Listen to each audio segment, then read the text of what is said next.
The fortress world of Vorkala hung in space like a dark jewel surrounded by steel. Massive orbital platforms circled the planet, each one bristling with weapons that could destroy entire fleets. Minefields stretched for millions of kilometers in every direction. Defense stations monitored every approach route with sensors that could detect a ship from light years away. Supreme Admiral Morthok had gathered the entire hegemony fleet in the system. Over 300 massive warships formed defensive rings around the planet. The Eternal Dominion sat at the center of it all, its weapons trained on empty space waiting for the human fleet to appear. Supreme Admiral, Fleet Commander Zexval reported, all defensive positions are manned and ready. The humans cannot possibly approach without being detected. Morthok's 4 eyes scanned the tactical displays. His trap was perfect. No matter where the humans attacked from, they would face overwhelming firepower. There was no way for a small fleet to penetrate his defenses. But Admiral Jiwan hadn't come to penetrate his defenses. She had come to make them irrelevant. The human flagship Teguki appeared at the edge of the system, alone and seemingly defenseless.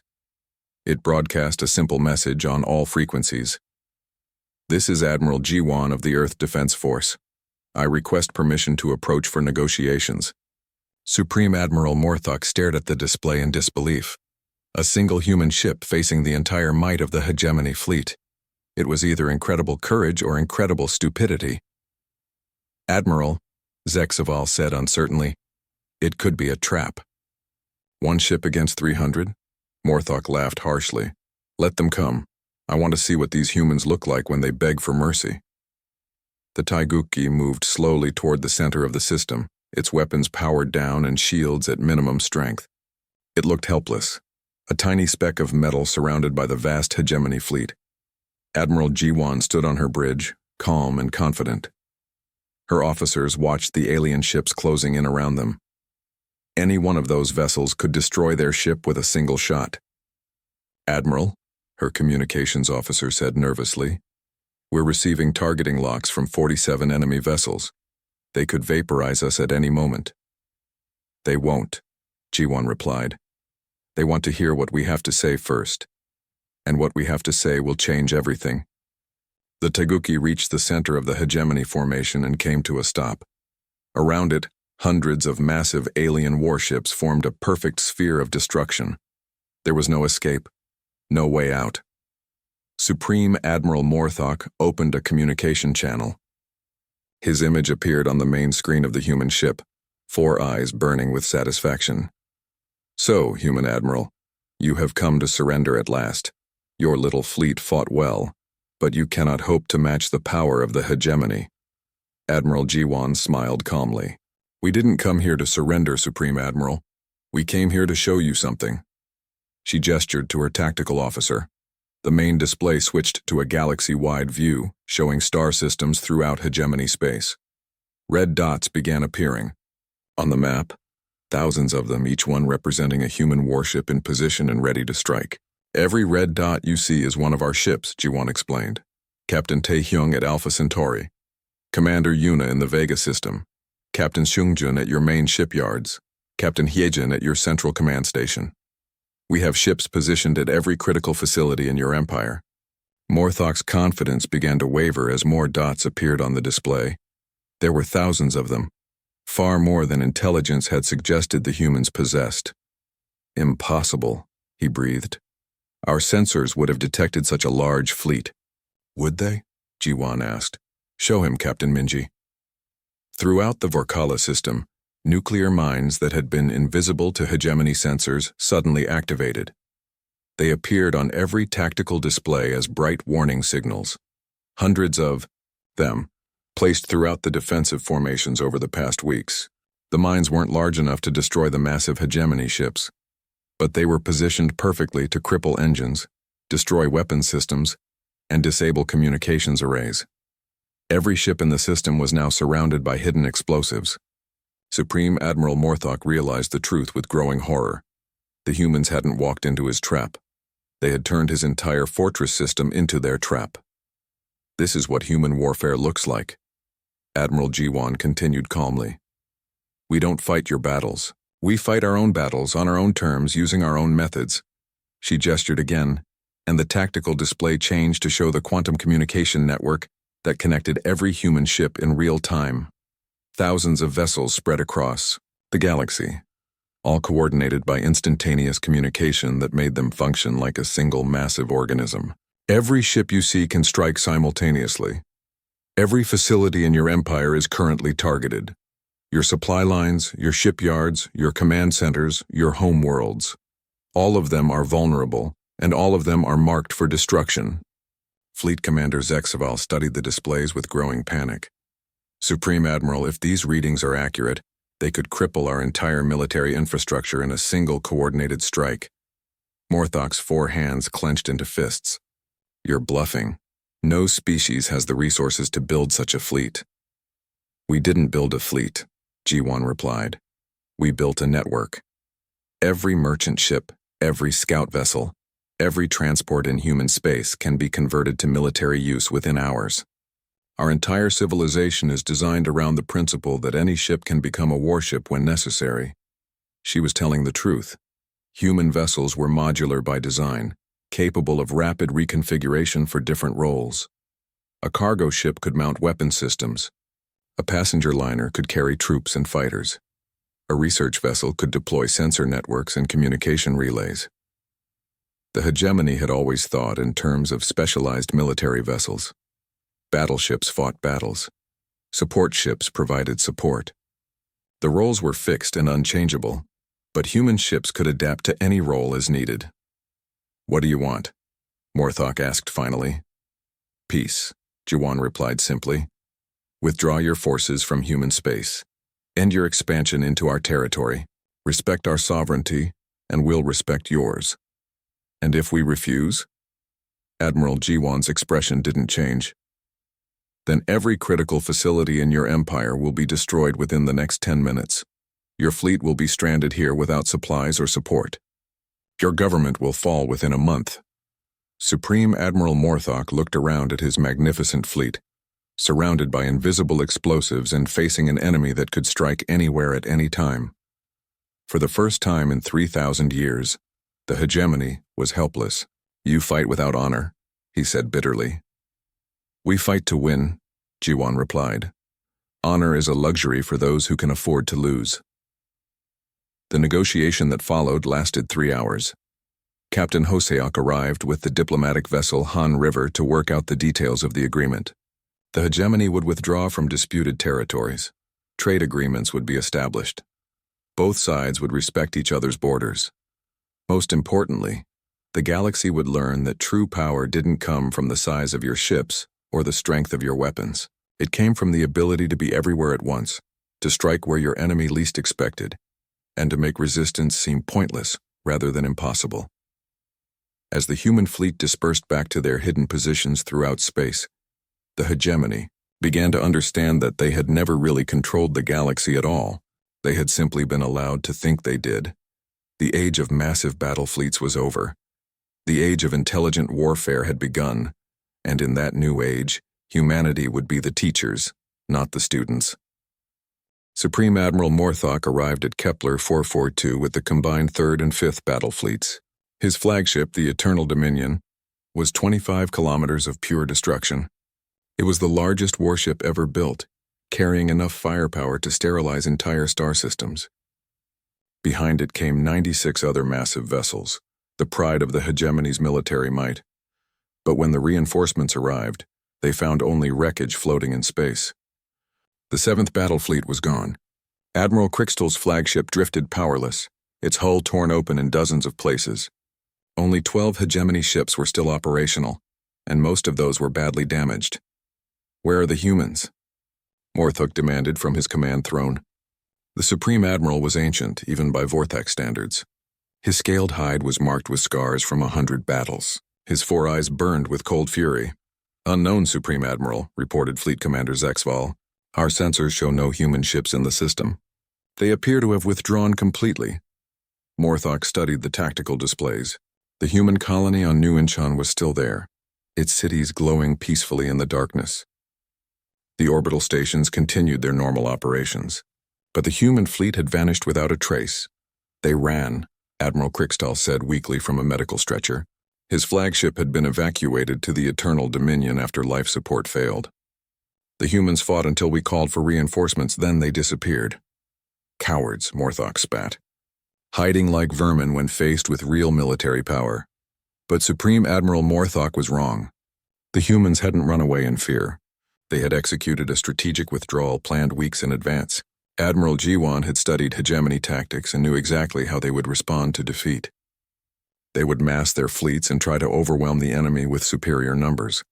So she had given them nothing to overwhelm. Captain Hyegen received her orders while hiding in a nebula 3 star systems away.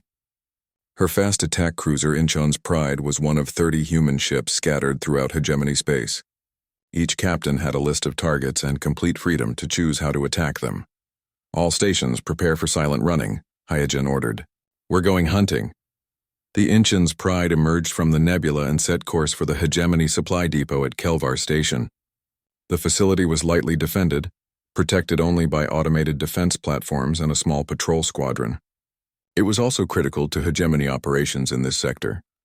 Hygen's ship approached the station using stealth technology the galaxy had never seen. Human vessels could mask their energy signatures, making them nearly invisible to conventional sensors. They could drift through space like ghosts, appearing only when they chose to strike. The attack on Kelvar Station lasted less than 10 minutes.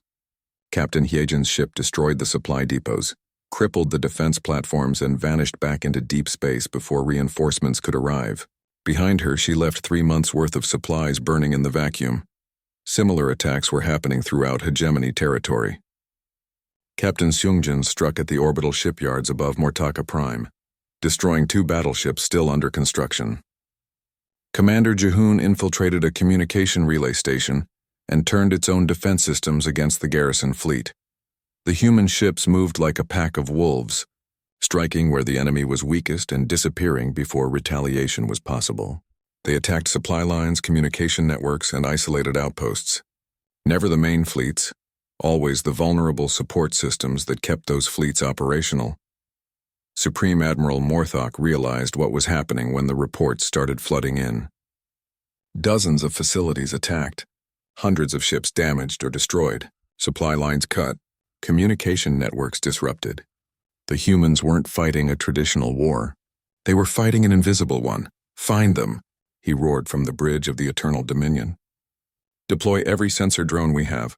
Search every asteroid field, every nebula, every dark corner of space. These humans cannot simply disappear, but they could. Human ships were designed for stealth operations.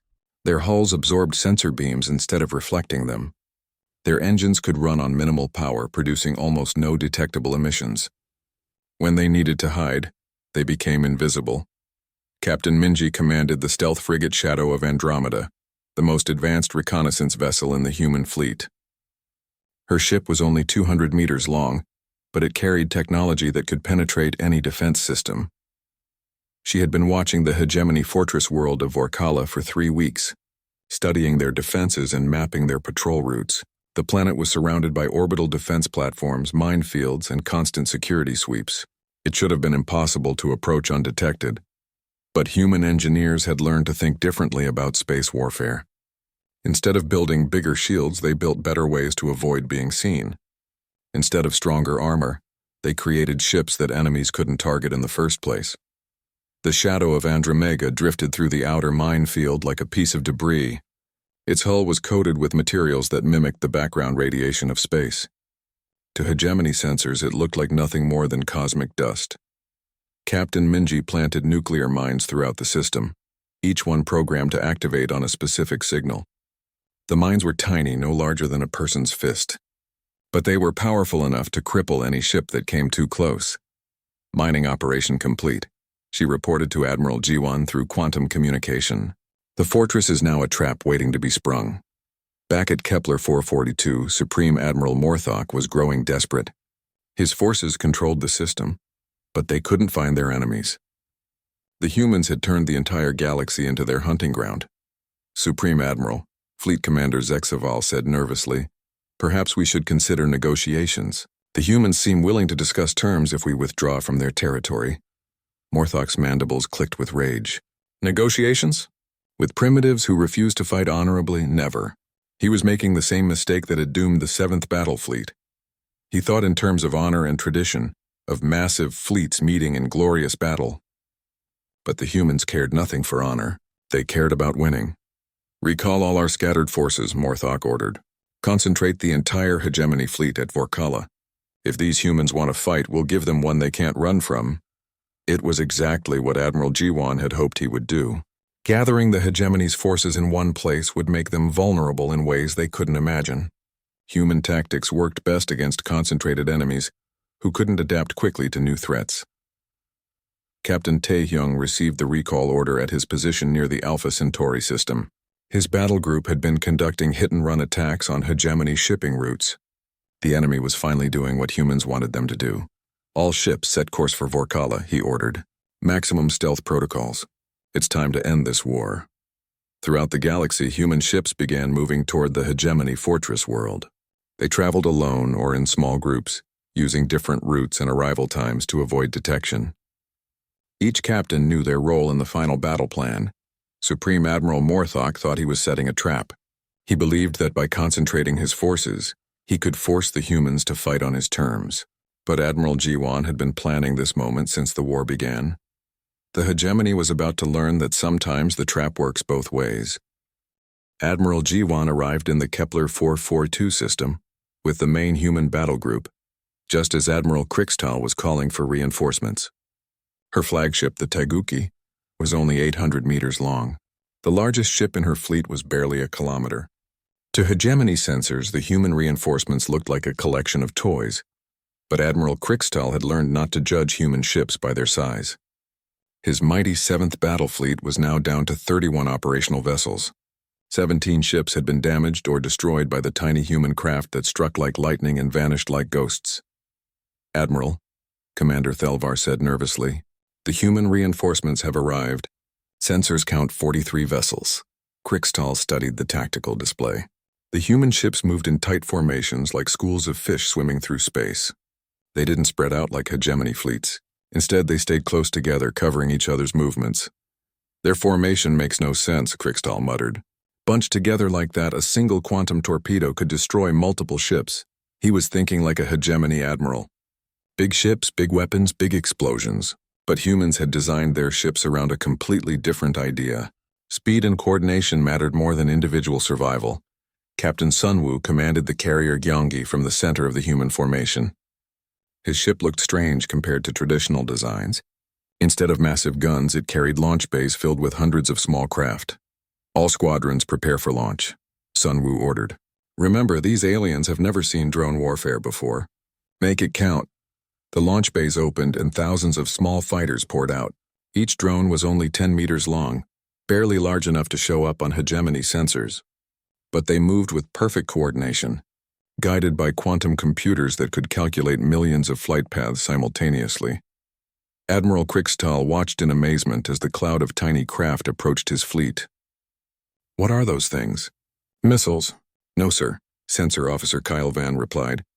"They appear to be manned fighters, but they're too small to carry life support systems." "Unmanned, then." "Target them with point defense systems." The hegemony ships began firing at the approaching swarm. Plasma bursts and laser beams filled space with deadly light. But there were too many targets moving too fast. For every drone destroyed, 10 more got through. The human fighters reached the hegemony fleet and began their attack. They didn't try to damage the massive ships directly. Instead, they targeted specific systems: sensor arrays, communication dishes, weapon mount bearings, shield generators, small targets that could disable a ship without destroying it. Captain Nari commanded the heavy cruiser Gwangju's Thunder from the edge of the human formation.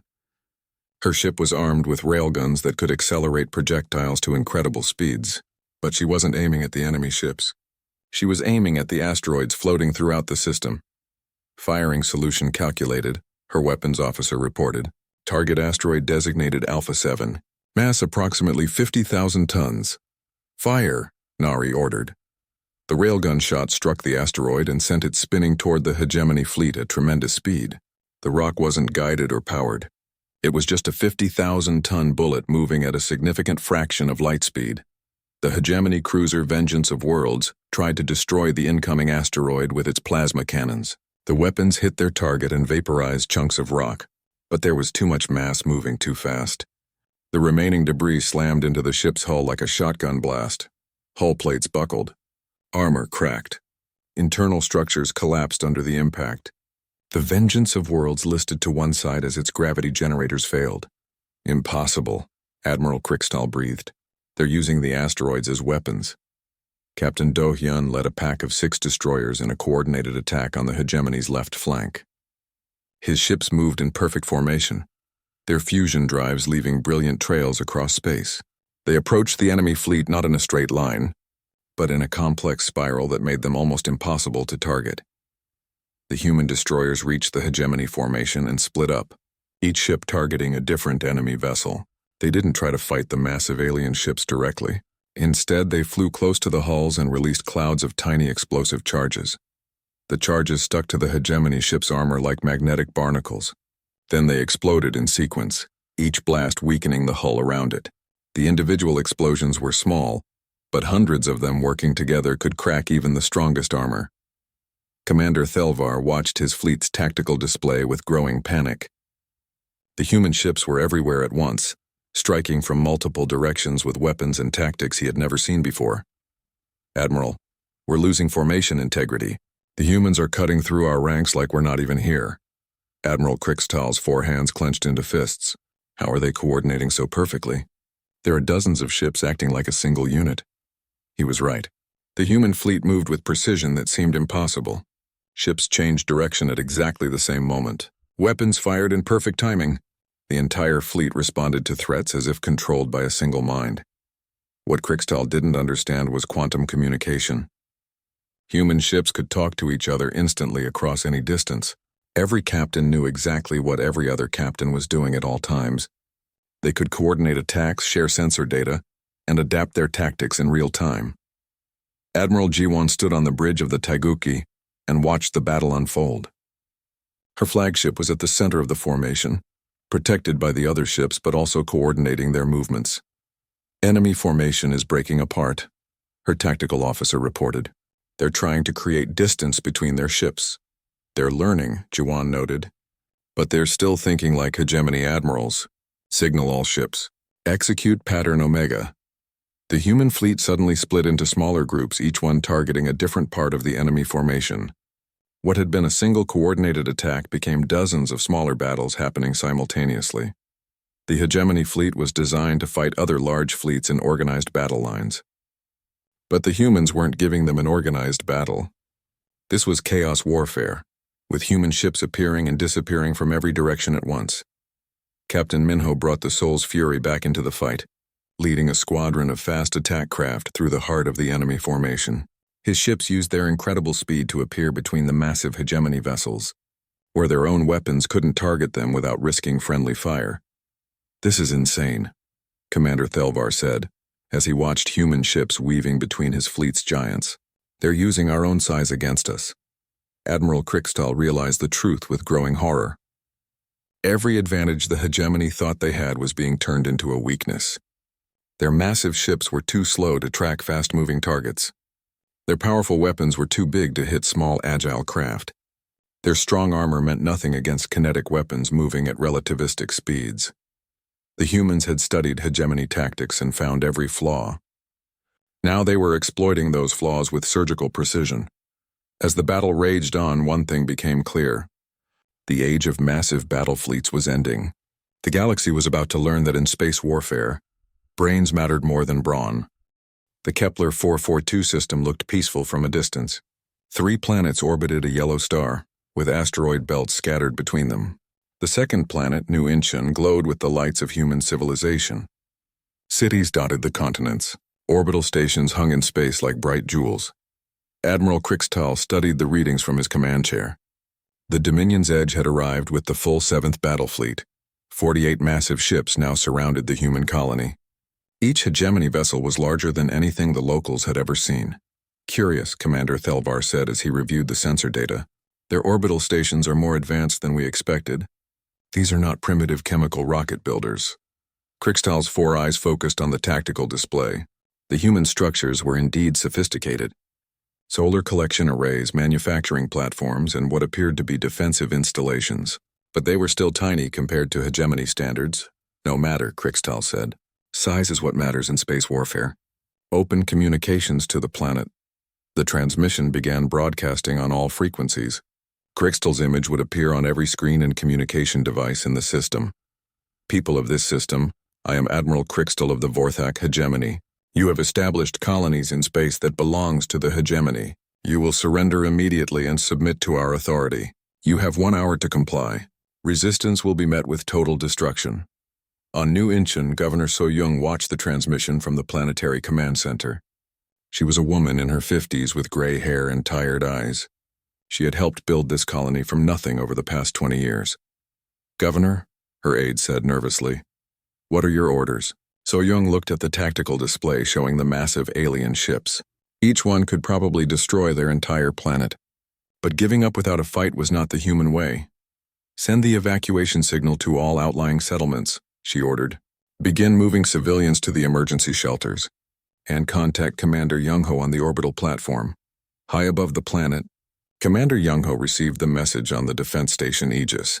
The platform was humanity's most advanced orbital fortress in the system. It carried shield generators, missile launchers, and point defense systems. Against the alien fleet, it might last 5 minutes. Sir, his weapons officer said, the aliens are demanding surrender. What are your orders? Young-ho was a young man with sharp features and steady hands. He had trained for this moment his entire career, though he had hoped it would never come. Open a channel to the alien flagship, he ordered. Admiral Krixtal was surprised when the humans responded. Most species begged for mercy at this point. A few tried to negotiate. None had ever sounded calm and collected. This is Commander Young-ho of the New Incheon Defense Force. We cannot surrender our home to an invading army. If you want this system, you will have to take it. Krixtal's mandibles clicked in annoyance. You cannot seriously believe you can resist us. Look at your ships compared to ours. Look at your weapons compared to ours. Surrender now and your people will be treated fairly. Thank you for the offer, Young-ho replied. But we decline. The transmission ended. Krixtal stared at the viewscreen in disbelief. In 3,000 years, no species had ever refused surrender when facing a hegemony battle fleet. These humans were either very brave or very stupid. Admiral, Thelvar said, shall we begin bombardment of the planet? No, first we will demonstrate our power. Target the third moon. Destroy it completely. Show them what happens to those who resist us. The Dominion's Edge turned its massive weapons toward the small moon. Plasma cannons charged with enough energy to melt continents. Quantum torpedoes armed with warheads that could crack planets. The moon was only 300 kilometers across. It would be gone in seconds. Captain Minho watched from the bridge of the Soul's Fury. His destroyer was hidden in the asteroid belt, using the rocks as cover. The ship was only 300 meters long, a tiny speck compared to the alien vessels. But it was fast. Faster than anything the galaxy had ever seen. Sir, his tactical officer said, the alien flagship is powering weapons. Target appears to be the third moon. Minho nodded. This was exactly what Admiral Jiwon had predicted. The aliens would try to demonstrate their power first. It was a mistake that would cost them. All stations prepare for combat. Helm, plot an intercept course for the flagship. Maximum acceleration. The Soul's Fury burst from the asteroid belt like a bullet from a gun. Its fusion drive pushed it to incredible speed in seconds. The ship's hull glowed red from the heat as it cut through space. On the Hegemony flagship, Sensor Officer Kil Von suddenly looked up from his station. Admiral, I'm detecting a small craft approaching at high speed. How small? Krixtal asked. Very small, sir. Less than half a kilometer. But it's moving faster than anything in our database. Current speed is... This can't be right. What is it? Sir, it's moving at 12% of light speed and still accelerating. Krixtal's eyes widened. Nothing could move that fast in normal space. The energy requirements alone would be impossible. But the sensors didn't lie. All weapons target that ship. Destroy it immediately. The Dominion's Edge began to turn its massive guns toward the approaching human vessel. But the ship was 15 kilometers long. It turned slowly like a mountain trying to spin. Its weapons were powerful but designed for long-range bombardment, not close combat with fast-moving targets. The Soul's Fury reached the Hegemony flagship before the alien weapons could lock on. Captain Minho's ship flashed past the enormous vessel at incredible speed. As it did, it fired a single shot. The projectile was nothing special, just a tungsten rod accelerated to a significant fraction of light speed. But when it hit the hegemony ship, it punched through the shields like they weren't there. The rod tore through 15 kilometers of armor and hull, leaving a tunnel of destruction in its wake. Critical systems exploded. Atmosphere vented into space. Emergency alarms screamed throughout the ship. The Dominion's edge shuddered as secondary explosions rocked its massive frame. "Damage report," Crixtal shouted over the noise. "Sir, we've lost main engines, 3 weapon arrays, and 30% of our shield generators." "How is this possible?" Captain Minho's ship was already gone, disappearing back into the asteroid field before the hegemony fleet could react. The human destroyer had crippled a ship 50 times its size in a single pass. Captain Yunji watched from her cruiser Busan Rising as the alien formation began to spread out, searching for more human ships. Her vessel was larger than Minho's destroyer, but still tiny compared to the enemy. She commanded a squadron of 5 frigates, each one fast and deadly. "All ships execute attack pattern Delta," she ordered. "Use the gravity wells to build speed. Hit them hard and fast." The human ships emerged from different hiding spots around the system. They used the planets and asteroids as cover, building incredible speed as they fell toward the gravity wells and then slingshot past the alien fleet. Each pass damaged another hegemony vessel. The human ships were too fast to track, too small to hit effectively, and too many to stop. They appeared, struck, and vanished before the massive alien guns could target them. Admiral Crixtal watched in growing horror as his invincible fleet was torn apart by enemies he could barely see. These humans fought like no species he had ever encountered. They didn't try to match his firepower. They made it useless instead. This was not how space battles were supposed to work, but the humans didn't seem to care about the rules. The bridge of the Dominion's edge stretched for 200 meters in every direction. Admiral Crixtal stood at the center of it all, his 4 arms crossed behind his back as he watched the stars move past the massive viewing windows. His ship was 15 kilometers long and 3 kilometers wide. It carried enough firepower to destroy entire planets. The Dominion's edge was just one ship in the 7th Battle Fleet. 47 other massive vessels moved alongside it through space. Each ship was a floating fortress. Each one could fight a war by itself. Together they were unstoppable. "Admiral," Commander Thelvar approached from the communications station. His scaled skin was dark green, marking him as a warrior caste Vorthak. "The Outer Rim patrol reports are coming in. All systems remain under our control." Admiral Crixtal nodded slowly. The Vorthak hegemony had ruled the galaxy for 3,000 years. In all that time, no species had dared to challenge them. Why would they? The hegemony's ships were the largest ever built. Their weapons could crack moons in half. Their shields could absorb the energy of entire suns. "Any signs of rebellion in the outer territories?" Crixtal asked. "None, Admiral. The local species continue to pay their tribute on time. Trade routes remain secure. Several new mining colonies have requested permission to expand operations." Crixtal's mandibles clicked together in satisfaction. This was how things should be. Order, control, peace through superior firepower. The hegemony had learned long ago that the best way to prevent war was to make resistance impossible. The Dominion's edge passed a small moon that had been converted into a military base. Hundreds of smaller hegemony ships moved around it like insects around a hive. Each of those smaller ships was still massive by most standards.